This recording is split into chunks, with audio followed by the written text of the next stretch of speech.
Welcome to Garage Jiu-Jitsu. These sessions are not meant to replace the teachings of black belts, but rather to share some of those aha moments we've encountered. Moments that often come when we're messing around on the mats in our garage with our buddies and comparing notes.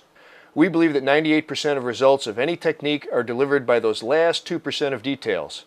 After a combined 10 years of hard training, we're still discovering little details on how to better perform chokes and arm bars from guard. The learning never ends. We're on a journey just like you and want to share what we've got with more good stuff to come. Okay, Jiu-Jitsu chess on passing or in the midst of passing the guard. So you've opened up your partner's guard, and at this point, there's a bowl of spaghetti down here. Legs are intertwined, etc., etc.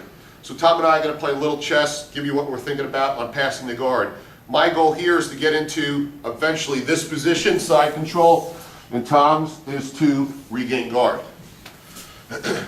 So the first thing I think about here is I don't like Tom's leg here at all. He's going to jump into half guard. So the first thing I'm going to do is I play a little game windshield wiper. Kurt Pellegrino taught me this years ago. I'm here. Watch what I do with my back leg. Look, that immediately negates his half guard. So I'm here, I'm here, I'm here. I don't like that. I think he's going to jump to half. Look, right away, boom. That shuts down the entire half guard game. And I'm here. Right.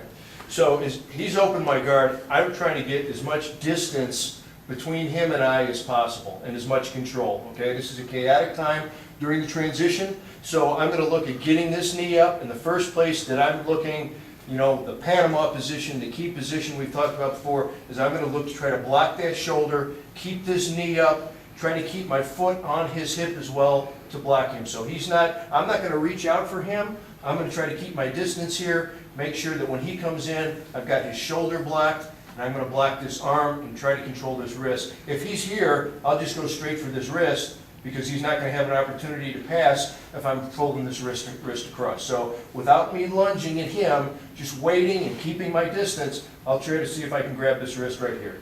Because what I'm thinking is I'd love to be able to get Tom and pull him in and collapse him, but I can't. He's extended out. He's got some really good muscle recruitment on the hips. I don't have that.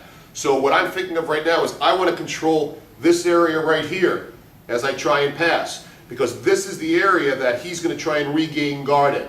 So when I'm here, typically what I'll do is I'll grab here to hold him, and I'm going to punch down my hand here and come right here. This is where I want to be right now. The reason I punch this down is so Tom can swivel his hips back in to regain guard. So I punch and I come here. Yeah, I'm going to have a harder time swinging into him with him blocking the hips. Okay?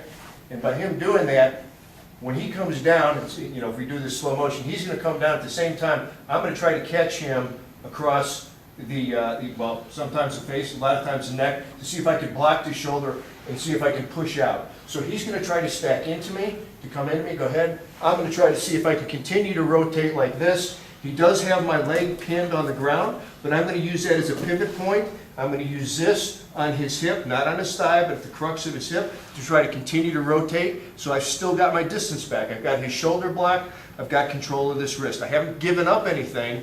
In fact, now he's a little bit closer. I have a little bit more control. At this point here, I need to control Tom's hips. He's too squirrely.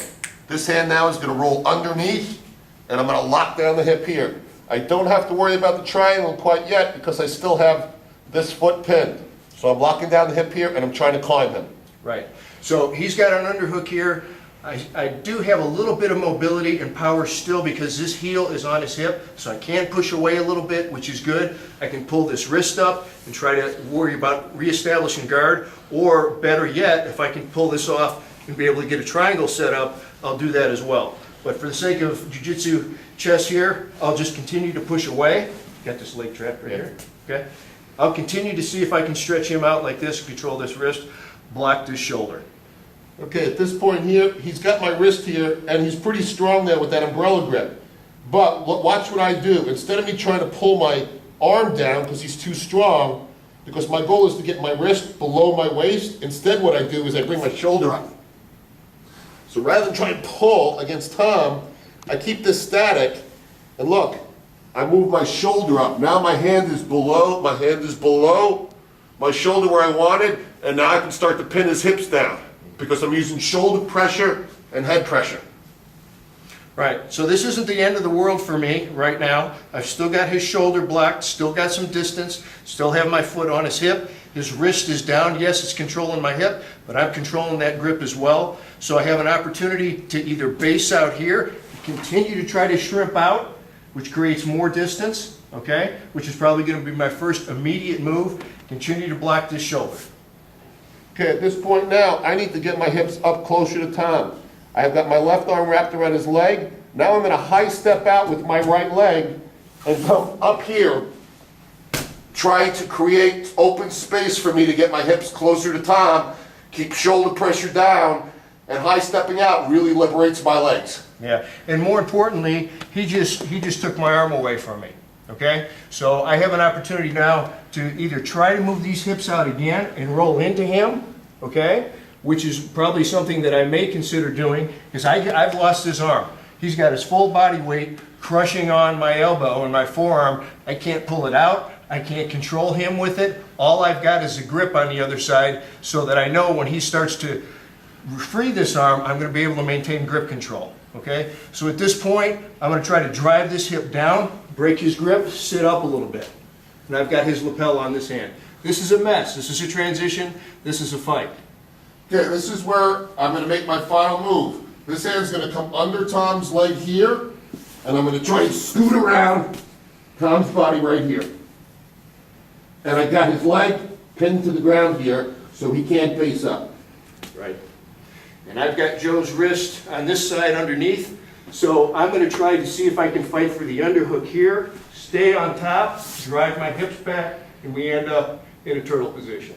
Okay guys, remember just a couple details. On your umbrella grip, it's very important. I see a lot of newbies just grab like this. They're like they're grabbing their girlfriend's hair. Doesn't work that way. All right, because look how Tom can pull right out. Boop, I got nothing. But instead, look what I do.